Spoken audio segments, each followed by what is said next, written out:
Ya, pemirsa, menjelang pemilihan presiden dan wakil presiden, situasi politik makin memanas. Manuver para politisi pun makin sulit ditebak. Dan The Headlines kali ini akan membahas tentang manuver politisi ini. Pak Fahmi Idris, anggota Dewan Pembina dari Partai Golkar, kemudian Pak Mahfud MD, Ketua Tim Pemenangan Prabowo Hatta Rajasa, dan panelis kami Don Bosco Selamun, pemimpin redaksi Berita 1 News Channel. Bapak-bapak, terima kasih sudah hadir di The Headlines. Mahfud MD turun gunung menjadi Ketua Tim Pemenangan Prabowo Subianto Hatta Rajasa, sementara Luhut Panjaitan berbeda haluan dengan Golkar, memilih mendukung Joko Widodo Yusuf Kala.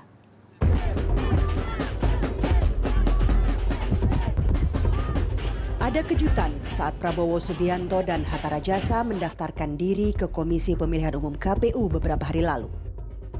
Tim pemenangan kami, kampanye nasional adalah Bapak Profesor Mahfud MD. Beliau berpengalaman, beliau punya jaringan yang sangat luas. Saya kira beliau akan memperkuat tim kami.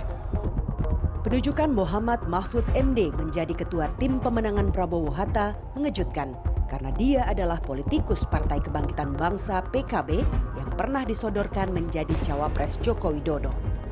PKB yang dinakhodai Muhaimin Iskandar juga menjadi salah satu parpol pendukung Joko Widodo dan Yusuf Kala. Meski tidak menjabat posisi struktural di PKB dan Nahdlatul Ulama, mantan Ketua Mahkamah Konstitusi ini diyakini punya pengikut di kalangan bawah, terutama di Jawa Timur. Saya mengambil keputusan dengan segala risiko, yakni berjuang untuk menegakkan kebenaran dan akhlak di bidang politik di negara kesatuan Republik Indonesia dengan mendukung dan menjadi Ketua Tim Nasional Pemenangan Pasangan Capres-Cawapres Prabowo Hatta. Riak kecil juga pecah di tubuh Partai Golongan Karya yang akhirnya merapat ke poros Prabowo Hatta. Wakil Ketua Dewan Pertimbangan Partai Golkar, Jenderal TNI Purnawirawan Luhut Binsar Panjaitan, mengundurkan diri dari Golkar lantaran lebih memilih mendukung Jokowi JK ketimbang pasangan Prabowo Hatta. Luhut Panjaitan pernah menjadi atasan Prabowo saat masih aktif di Tentara Nasional Indonesia. Maka saya dengan tegas memberitahu dan pamit secara baik-baik pada Ketua Umum Golkar bahwa saya secara perorangan dengan didukung oleh sejumlah purnawirawan jenderal dan teman-teman tokoh masyarakat akan tetap berada sebagai pendukung Jokowi. Karena menurut saya Pak Jokowi adalah seorang calon presiden terbaik untuk Pilpres 2014 ini. Langkah serupa juga diambil Fahmi Idris. Anggota Dewan Pertimbangan Partai Golkar ini memilih keluar dari partainya untuk mendukung Yusuf Kala yang berduet dengan Jokowi.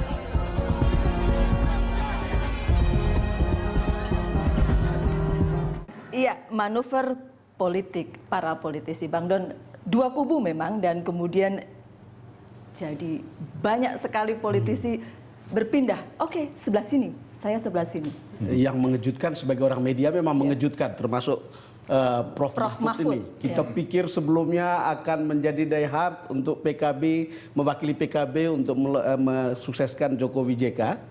Ternyata zigzagnya ke tempat Prabowo dan Hatta. Saya kira memang itu hak politik Prof. Mahfud, tapi memang itu ada pertanyaan. Tentu ada pertanyaan publik yang perlu dijawab, misalnya, kenapa tiba-tiba begitu? Kalau Bang Fahmi tidak mengejutkan dong. Tahun 2004 sudah dipecat, tapi memang diehard JK. Kemana JK pergi di situ, termasuk ikut memperjuangkan menjadi ketua umum waktu di Bali. Yang waktu itu yang dilamar adalah Pak Akbar Tanjung sama Bang Surya Paloh. Iya, Pak Fahmi, Pak Luhut tadi mundur dari posisinya sebagai wakil ketua Dewan Pembina, dan Pak Fahmi akan mundur juga? Sudah, saya sudah nyatakan, saya sudah beritahu pada DPP Partai Golkar. Jadi posisinya, intinya saya bilang gini, tidak keluar dari Golkar, betul, mundur dari posisi jabatan, jabatan atau fungsionaris di dalam Partai Golkar. Oke. Dan itu mirip 2004. Bedanya cuma 2004 dipecat, Bapak. Nah, itu bedanya. Kenapa 2004 dipecat dan 2014 tidak? Ketuanya yang sekarang lebih cerdas. Oke, Pak Mahfud, kabarnya Bapak ini agak tadinya sulit menentukan pilihan. Ya. Betul begitu? Ya begini, yang apa kata Mas Don harus dijawab kepada publik, memang sebenarnya secara nyata itu saya itu tidak pernah diusulkan sebagai cawapresnya Jokowi. Itu semua kepura-puraan dan permainan. Muhaimin tidak pernah mengusulkan itu secara sungguh-sungguh. Dia selalu ini baru pertama kali saya dengar. Iya, ini yang justru saya kaget sesudah itu. Dia mengusulkan selalu menyebut nama sekian nama. Ada nama Mahfud, nama Romai Rama, Yusuf Kala pernah tidak disebut karena dia kan tidak pernah kampanye untuk PKB. Baik. Itu ke publik. Tetapi diam-diam dia selalu mengatakan, tapi pilih saja Pak JK. Gitu. Jadi begini loh, ini loh calon kami, tapi kalau mau Pak JK itu enggak apa-apa PKB. Dan itu dinyatakan secara terbuka. Mana ada partai begitu. Nah, sesudah pun di PD pun saya disebut, tapi tidak pernah diajak bicara juga. Berarti tidak pernah ada usul itu. Dan saya memang pernah mendengar, pada saat-saat kritis itu, ketika nama saya mulai paling menguat, itu orang PDP telepon saya, tolong segera Pak Muhaimin bilang bahwa calon kami itu Pak Mahfud. Bukan sekian alternatif, lalu suruh pilih sendiri dan mengatakan kami cukup, kalau dipilih JK juga setuju gitu. Ya jelas dong kalah kalau begitu. JK udah dihukum. Itu satu. Itu bagi saya tidak apa-apa, itu permainan politik. Tapi ketika saya ketemu tim Prabowo, itu juga Prabowo mengatakan begitu. Ketika Prabowo minta, ayolah PKB ikut saya, Muhaimin, saya wapresnya. Diminta Mahfud nggak boleh gitu. Nah bagi saya ini soal moral, bukan soal saya tidak jadi, tidak apa. Itu saya dengar sendiri loh dari orang-orang dari PDIP. Dengar saya ditelepon oleh PDIP dari dalam, Pak Muhaimin suruh segera nyatakan bahwa Pak Mahfud gitu calonnya.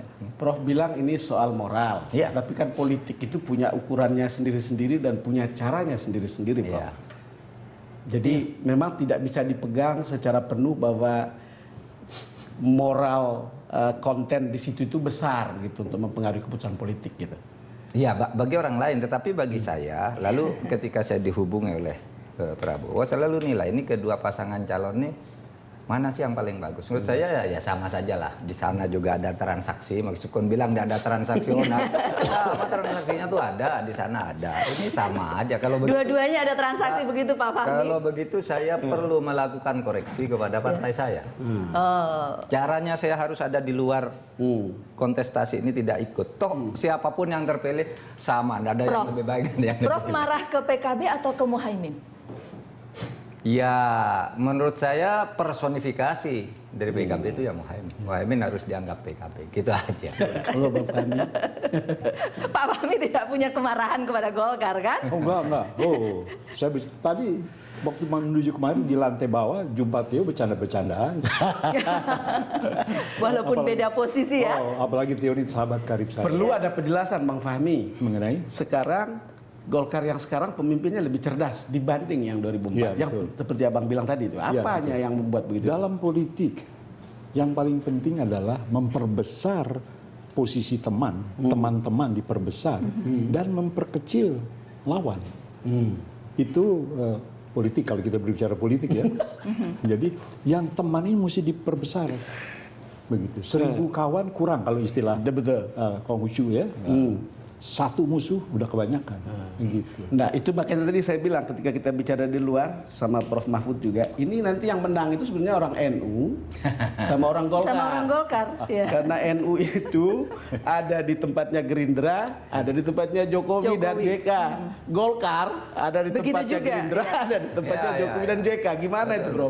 Iya itu bagian juga, tetapi itu bukan sebuah kesengajaan, sebuah taktik yang sengaja diatur. Tetapi pikirannya kalau untuk saya begitu. Dan kebetulan saya kemudian semacam diperintahkan oleh Kiai Akil Siroj. Pak Mahfud Anda harus ngawal di sana. Gitu. Bahkan dia yang bilang kepada Prabowo, tuh ambil saja Pak Mahfud. Sudah dia bersama saya jaga di situ gitu. Pak Fahmi, Golkar juga mengalami orang memandang Golkar seperti itu juga soalnya. Jadi ada di dua kaki bahkan mereka bilang. Ada di Jokowi, ada di Prabowo. Artinya siapapun yang kemudian jadi, Golkar bisa memetik manfaat dari kemenangan itu? Canggih juga ya. Ini mirip 2004 loh. Jangan-jangan memang benar-benar by design Pak Mahfud dan Pak Fahmi ada di tempat yang berbeda. Nah, sebab begini, kalau judgementnya judgement moral seperti kata Prof tadi, sama juga dengan judgement publik sebagian maksud saya untuk mengatakan bahwa ada persoalan moral ketika Prof Mahfud datang dari PKB atau ya ke Gerindra, sama seperti Bang Fahmi datang dari Golkar ke tempatnya Jokowi JK, kira-kira begitulah. Ya. Ada sama-sama punya pertanyaan itu di situ. Kalau saya kenapa memilih Jokowi JK? Terus terang saja dengan Mas Jokowi saya itu nggak begitu kenal. Kenalnya bangsa 3 tahunan lah ya. Tapi kalau dengan JK ini saya kenal sejak tahun 66. Iya. Ya. Kenal baik lah. Jadi mengerti jalan pikirannya, perilaku politiknya dan sikapnya. Paham betul saya. Tidak berubah-berubah dari zaman dahulu kala itu. Ketika saya mulai bergaul. Jadi ketika saya secara pribadi ingin menentukan, tentu ukuran saya, ukuran yang saya pakai dulu pada tahun 2004. Karena ada kader di situ.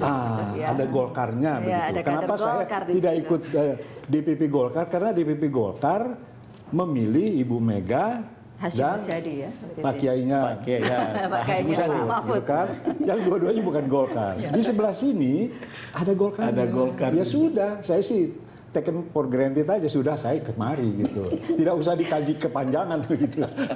Pak Mahfud, selain dari persoalan dengan Muhaimin dan PKB tadi, judgementnya kepada Prabowo. Ya, saya terus terang membaca visi Prabowo tuh lebih jelas, bisa dibaca. Saya mungkin sampai saat itu visinya Jokowi tidak pernah diungkapkan. Kalau visi Prabowo tertulis dan saya dialog dengan dia tentang visi-visi itu, dia menguasai betul.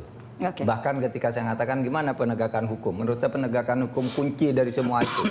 Tidak hukum tidak tegak itu semua tidak jalan, saya bilang. Lalu saya tawarkan nih lah solusi-solusi penyelesaian hukum. Mengerti dia, mengerti. Bahkan mengerti pada sampai tataran teori. Begini, teorinya kan begini. Nah, bagi saya ini orang memahami terhadap apa yang dilakukan, tidak dikatakan ya sudahlah nanti kan ada tim kan itu. Ya, tidak, Prabowo ngerti gitu. Ya. Nah, Kita masih akan lanjutkan, boleh Bang ya? Nanti tahan dulu, kita akan lanjutkan sesaat lagi The Headlines Zigzag Politikus.